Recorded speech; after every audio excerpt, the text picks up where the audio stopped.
우리의 삶이 하나님과 함께 동행하며 항상 하나님께로 향하기를 간절히 소망합니다. 지난 2주간의 일정 속에서 하나님께서는 제게 참으로 귀한 시간을 허락해 주셨음을 깊이 깨닫는 시간이 되었습니다. 많은 교회들을 탐방을 하면서 각 교회마다의 고유한 색깔과 그 지역, 그 세대를 섬기는 모습을 직접 보고 들을 수 있는 그러한 소중한 시간이었죠.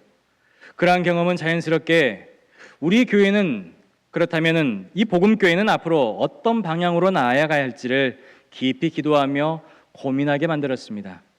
어떤 교회는 예배와 문화를 통하여서 지역을 변화시켜 나아갔고, 또 다른 교회는 교육과 훈련을 통해서 교회를 성장시키고 있었습니다. 개척한 지 1년도 되지 않았지만 이미 300명이 넘는 성도가 모여드는 교회도 있었고, 찬양을 특성화하여서 젊은 세대를 이끄는 그러한 교회도 있었습니다. 이처럼 다양한 교회의 사례들을 통해서 저는 우리 복음교회의 사명과 방향에 대해서 더욱더 간절히 묻게 되는 시간들이었습니다.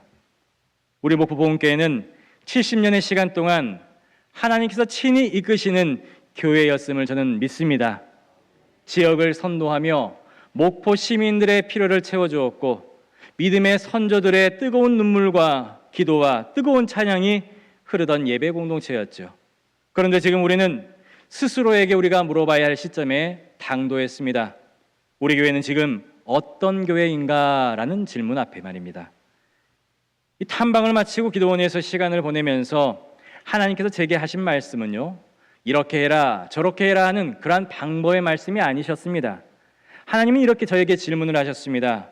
누가 이 교회의 주인인 것이냐? 누가 이 교회를 경영하는 것이 맞느냐라는 질문을 외로 저에게 주셨습니다. 이 질문은 제 안을 깊이 울리게 되었고, 그 안에서 오늘 본문의 말씀이 저에게 주어진 말씀입니다. 이제 그 말씀을 함께 나누면서 하나님의 뜻을 분별하고자 합니다. 오늘 본문은 지금으로부터 약 2700여 년 전에 유다의 왕국 히스기야 시대의 상황을 이야기하고 있습니다.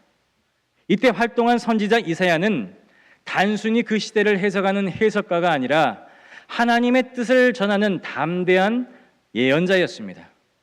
이사야는 나라의 죄악을 책망하였고 회개를 촉구했으며 동시에 하나님의 구원과 위로의 약속을 전파했습니다. 하나님께서는 그를 통하여서 장차 이루게 되실 일들, 먼 미래의 일들까지도 주님께서 보여주셨던 것이죠. 그리고 이사야서 40장 이후는 이 바벨론 포로기 이후에 회복을 예언하는 위로의 책이라고 알려져 있습니다. 그 가운데 한 인물, 즉 아직 등장하지도 않은, 태어나지도 않은 그 고레스의 이름이 나오게 됩니다. 이사야는 고레스가 태어나기 150년 전의 사람입니다. 동시대의 인물이 아닌 거예요. 하나님께서는 이사야를 통해서 고레스의 이름을 부르시면서 그가 하나님의 도구가 될 것임을 예언을 했습니다. 하나님께서는 이사야를 통해서 이렇게 말씀하셨습니다. 1절 말씀 같이 한번 읽어보도록 하겠습니다. 여호와께서 그의 기름 부음을 받은 고레스에게 이같이 말씀하시되, 내가 그의 오른손을 붙들고 그 앞에 열국을 항복하게 하며 내가 왕들의 허리를 풀어 그 앞에 문들을 열고 성문들이 닫히지 못하게 하리라. 아멘. 이 말씀을 보게 되면 이방의 왕인 고레스에게 하나님은 기름 부음 받은 자라고 이야기를 하고 있습니다. 하나님을 전혀 알지 못했던 이방 나라 사람, 그리고 그로부터 150년 이후에 태어날 사람에게 하나님의 도구가 되어서 이스라엘의 역사를 바꾸는 일에 쓰임받게 될 것이라는 놀라운 예언을 하고 있습니다. 그리고 세월이 흘러 실제로 고레스가 역사 속에 등장하게 됩니다. 기원전 6세기 고레스는 페르시아 왕국을 세우고 당시의 최강대국이었던 바벨론을 정복하게 됩니다. 이 바벨론이라는 나라는 남유다를 멸망시키고 예루살렘 성전을 무너뜨린 나라였습니다. 그런데 하나님은 그 바벨론조차 고레스의 손에 붙이셨고, 바벨론이 패망하자 고레스는 뜻밖의 조치를 내리게 됩니다. 주전 538년 고레스는 온 제국에 이렇게 칙령을 내립니다. 에스라 1장 1절로 3절을 보게 되면 바사왕 고레스는 말하노니 하늘의 하나님 여호와께서 세상 모든 나라를 내게 주셨고 나에게 명령하사 유다 예루살렘의 성전을 건축하라 하셨나니 이스라엘의 하나님은 참 신이시라. 너희 중에 그의 백성 된 자는 다 유다 예루살렘으로 올라가서 이스라엘의 하나님 여호와의 성전을 건축하라. 그는 예루살렘에 계신 하나님이시라. 아멘. 하나님을 알지도 못했고 하나님을 만나보지도 못했던 이 고레스 왕이 이렇게 이야기를 했다는 것입니다. 고대 역사가 헤로도토스에 따르면 고레스 왕은 정복지의 신앙을 파괴하는 것이 아니라 오히려 보호하는 그러한 관용 정책을 펼쳤다고 합니다. 이것은 유다 백성이 예루살렘으로 올라가서 예배를 회복할 수 있도록 만든 결정적인 배경이 된 것이죠. 여러분, 이처럼 하나님의 경영이라는 것은, 하나님의 역사하심이라는 것은 인간이 생각할 수 있는 그 이치와 계산과 예측을 넘어설 때가 많다는 것입니다. 사람들은 단지 고레스가 정치적으로 그렇게 했거니라고 생각을 할 수 있습니다. 하지만 하나님은 구속사의 퍼즐을 이 고레스를 통해서 맞춰가고 계신 것이었습니다. 하나님은 고레스에게 말씀하셨습니다. 45장 5절로 7절 말씀 같이 한번 읽어보도록 하겠습니다. 나는 여호와라, 나 외에 다른 이가 없나니 나밖에 신이 없느니라. 너는 나를 알지 못하였을지라도 나는 내 띠를 동일 것이요 해 뜨는 곳에서든지 지는 곳에서든지 나밖에 다른 이가 없는 줄을 알게 하리라. 나는 여호와라, 다른 이가 없느니라. 나는 빛도 짓고 어둠도 창조하며 나는 평안도 짓고 환난도 창조하나니 나는 여호와라, 이 모든 일들을 행하는 자니라 하였노라. 아멘. 이처럼 이사야 45장의 내용은요, 단순히 이스라엘의 미래를 위한 예언의 글이 아니라 하나님의 역사를 어떻게 경영해 가신지를 보여주는 그런 살아있는 증거가 되는 것입니다. 그리고 그것은 단지 고대 사회에 끝나는 이야기가 아닙니다. 오늘날 우리의 삶 속에서도, 우리 교회 안에서도 하나님의 경영은 여전히 유효하고 지금도 살아서 움직이고 있다는 사실을 여러분 믿으시기 바랍니다. 오늘 우리가 읽은 이사야 45장은 단지 역사적인 사건을 다룬 그러한 역사책이 아닙니다. 이 말씀의 핵심에는 하나님의 절대적인 주권과 선민 이스라엘을 향한 변함없는 하나님의 선택과 사랑이 담겨져 있습니다. 이 고레스라는 인물을 통해서 하나님께서 어떻게 열방을 움직이고 계시는지, 그리고 자신이 사랑하는 그 백성들을 어떻게 회복시키시는지를 분명하게 보여주고 있는 것입니다. 우리가 이 장을 읽을 때에 가장 놀라운 부분 중에 하나는요, 하나님을 알지 못하는 고레스 왕을 하나님께서는 그를 통하여서 역사하신다는 사실입니다.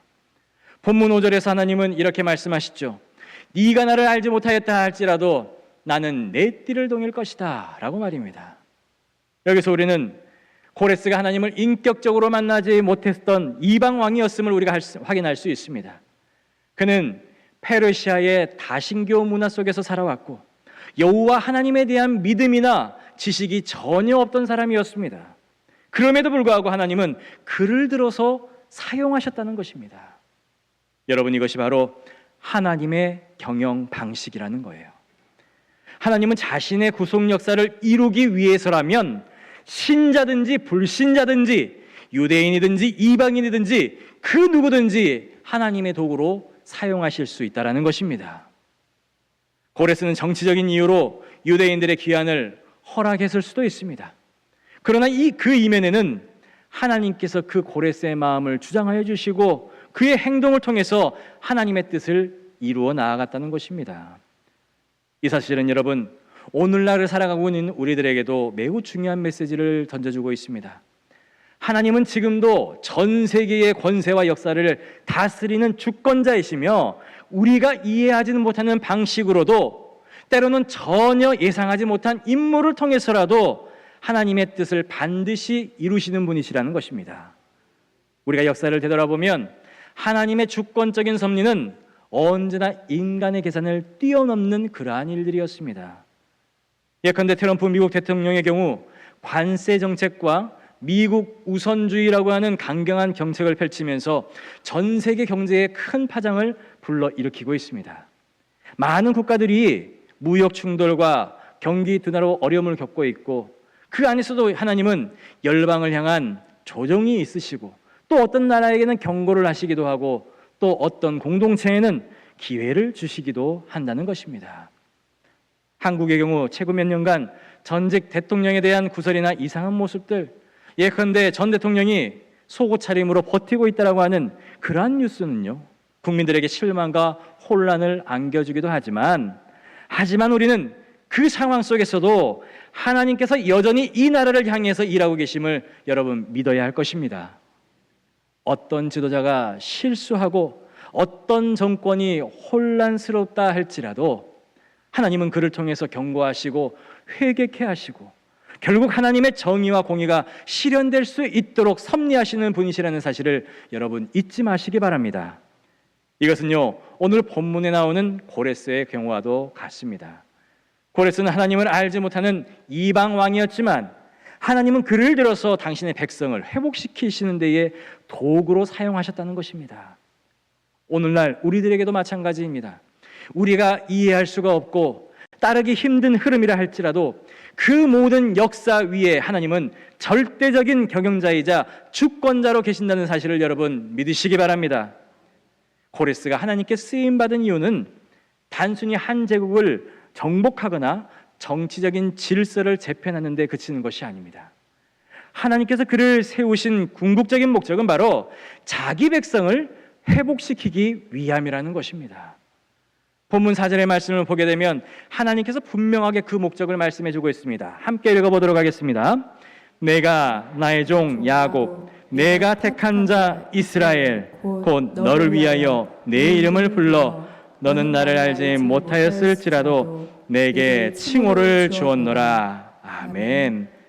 여기서 나의 종 야곱, 내가 택한 이스라엘 백성들을 위하여서 하나님은 고레스 왕에게 왕이라고 하는 칭호를 부여했다라는 것입니다. 비록 이스라엘 백성들이 죄로 인해 바벨론으로 포로로 끌려갔지만, 그 땅은 황폐해졌지만 하나님과 맺은 언약은 여전히 폐기되지 않았다는 것을 보여주시는 거예요. 하나님은 여전히 그들을 자신의 백성으로 부르고 계십니다. 그들을 회복하시겠노라고 약속하고 계십니다. 고레스가 이끄는 이스라엘의 해방은 단지 정치적인 이유가 아니라 영적인 회복과 신앙 공동체의 재건을 위한 중요한 첫걸음이 되었던 것입니다. 그들이 다시 예루살렘으로 돌아가서 성전을 재건하고 예배를 회복하게 된 것은 하나님께서 신실하게 그분의 백성을 이끌고 계신다는 명백한 증거가 되는 것입니다. 결국 이 모든 일의 중심에는 하나님의 선택하심과 이스라엘에 대한 사랑이 자리 잡고 있었던 것이죠. 그분은 자신의 백성을 절대로 버리시지 않으시고, 때로는 우리가 상상하지 못하는 방법으로라도 회복의 길을 여시는 우리 하나님이심을 여러분 믿으시기 바랍니다. 우리가 또한 하나님께서 신실하게 붙드시고 인도하시는 사랑하는 백성임을 여러분 잊지 마시기 바랍니다. 삶이 흔들리고 교회가 침체되어 보이며 세상이 불안하게 느껴질지라도 하나님은 여전히 우리를 위하여서 일하시고, 그리고 우리 교회를 위하여서, 우리의 삶을 위하여서 역사하고 계신다는 사실을 여러분 잊지 마시기 바랍니다. 고레스를 통해서 이스라엘을 회복하신 하나님은 지금도 우리를 회복하시고 예배를 회복시키시며 무너진 공동체를 다시 세우시는 분이심을 여러분 기억하시기 바랍니다. 사랑하는 복음교회 성도 여러분, 그렇다면 우리가 이제 해야 할 일은 단순해지는 것이죠. 하나님이 여전히 우리 가운데에 일하심을 우리가 절실히 믿고 그분의 경영에 순종하며 따라가는 방법밖에 없습니다. 과거의 부흥에 안주하지 말고 오늘 우리에게 주시는 하나님의 음성에 귀를 기울여야 할 때입니다. 우리가 그 음성에 순종해 나아갈 때에 하나님은 반드시 다시 회복의 문을 열어주시고 우리의 예배와 공동체 가운데에 그분의 영광을 회복시켜 주실 줄로 저는 믿습니다. 여러분, 이것이 바로 하나님의 경영의 방식이라는 거예요. 여러분, 우리가 경영이라는 단어를 생각하게 되면 떠올려지게 되는 기업들이 있습니다. 대표적인 기업이 바로 삼성과 현대자동차가 될 텐데요. 두 기업 모두 한국을 대표하는 세계적 기업이며 각각의 경영 철학과 운영에 대한 원칙이라는 것이 있습니다. 그런데 이들의 경영 이야기를 들여다보면 하나님의 경영 방식과 비교할 수 있는 지점들이 나오게 됩니다.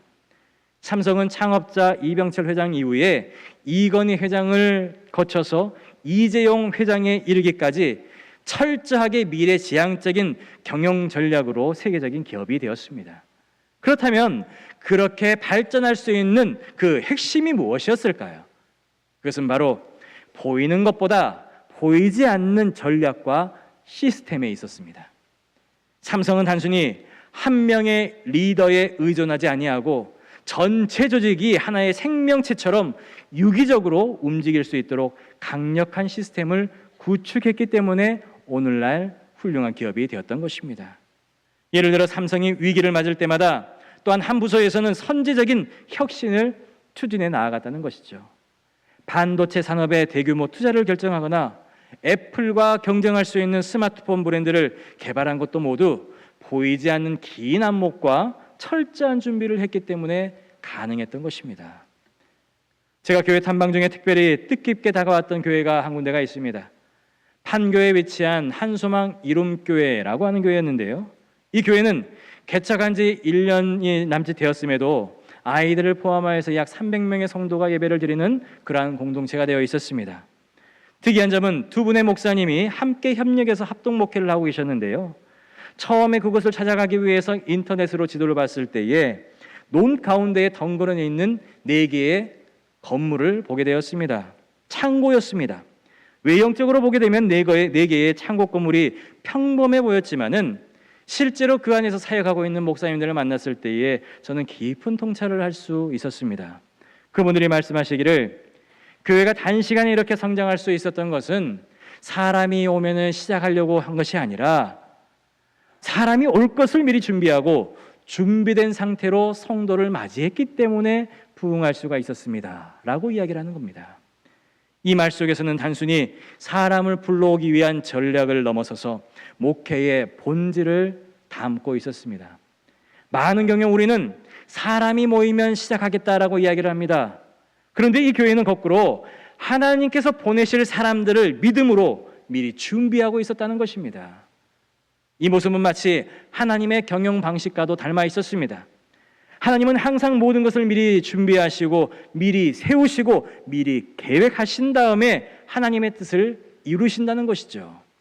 마치 고레스를 준비하시고 난 다음에 때가 차니까 쓰신 것처럼 말입니다. 우리가 교회 사역을 하면서 사람이 먼저가 아니라 하나님의 뜻에 따라서 먼저 준비되는 교회, 그리고 준비된 자들이 돼야 할 것입니다. 그때 하나님은 반드시 우리에게 필요로 하는 사람들과 은혜를 더하여 주실 줄로 저는 믿습니다. 하나님은 선택과 집중을 통해서 구속의 역사를 정확하게 이루어 가시는 분이십니다. 그 하나님께서 지금도 우리 교회를 친히 경영하고 계시다는 거예요. 그럼 우리가 우리 교회를 바라볼 때에 가장 먼저 해야 될 질문이 있습니다. 우리는 무엇을 할 것인가? 라고 하는 질문이 아니라 하나님은 지금 무엇을 하고 계시는가를 우리가 바라볼 수 있어야 된다는 것입니다.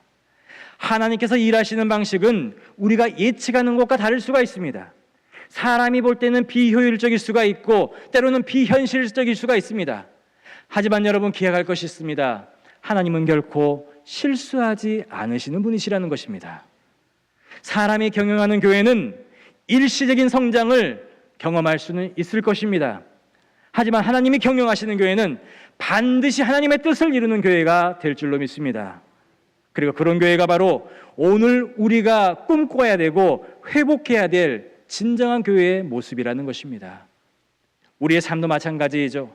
사람의 방법으로 일시적인 단계를 높일 수는 있을 것입니다. 하지만 하나님께서 경영하시는 우리의 삶은 그 본질 자체가 달라질 수밖에 없다는 겁니다. 그것이 우리가 둬야 할 삶의 가치가 되는 것이죠. 우리가 복음교회에서 그리고 우리의 삶 속에서 회복해야 될 가장 중요한 원칙은 바로 이것입니다. 하나님의 경영은 하나님의 방식이어야 한다라는 것입니다. 사람의 방식으로 하나님을 제한하면 안 됩니다. 내 계획에 하나님의 이름을 끼워 넣게 하면 안 된다는 거예요. 하나님의 뜻을 우리가 먼저 물어보고 그 후에 그 뜻에 따라서 내가 순종하는 자리에 서 있어야 된다는 것입니다. 복음교회는 사람이 이끄는 교회가 아닙니다. 단지 목회자 한 사람이 아니면 장로님들이 어떤 학년직들이 이끄는 교회가 아니라 하나님께서 주인이 되시고 하나님께서 말씀하시며 하나님께서 경영하시는 교회가 바로 진정한 교회의 모습이라는 겁니다. 그때 우리는 비로소 진짜 부흥을 우리 눈으로 볼 수가 있는 것이죠. 그때 우리는 다시금 기도가 살아나고 찬양이 불타올 수 있고 하나님의 임재가 가득한 교회를 볼 수 있을 것입니다. 여러분, 이제 우리는 우리만의 것을 찾아야 되겠죠. 그러기 위해서는 우리 복음교회는 앞으로 이런 교회가 되었으면 좋겠습니다. 아니, 이런 교회가, 우리가 이런 교회로 하나님 앞에 쓰임받기 위해 나아갔으면 좋겠습니다. 함께 한번 읽어보도록 하겠습니다. 첫째, 하나님이 임재가 중심이 되는 교회. 둘째, 눈물의 기도와 찬양이 살아있는 교회. 셋째, 지역과 세대를 품는 교회. 넷째, 하나님의 경영을 신뢰하는 교회. 다섯째, 정체성이 분명한 교회. 아멘. 이러한 교회의 모습 속에 하나님의 임재하심과 교회의 부흥이 불타오를 줄로 믿습니다. 사랑하는 성도 여러분, 지금 우리에게 필요한 것은 다시 하나님의 경영을 인정하고 그분의 뜻에 따르는 교회로 탈바꿈해야 된다는 것입니다. 하나님이 말씀하시면 따르고 하나님이 멈추라 하시면 멈추며 하나님께서 부르시는 곳으로 담대히 나아가는 교회, 그것이 바로 하나님께서 친히 경영하시는 교회이고 복음교회가 회복해야 될 그러한 진짜 교회의 모습이라는 것입니다. 너희 행사를 여호와께 맡기라. 그리하면 내가 경영한 것이 반드시 이루어지리라.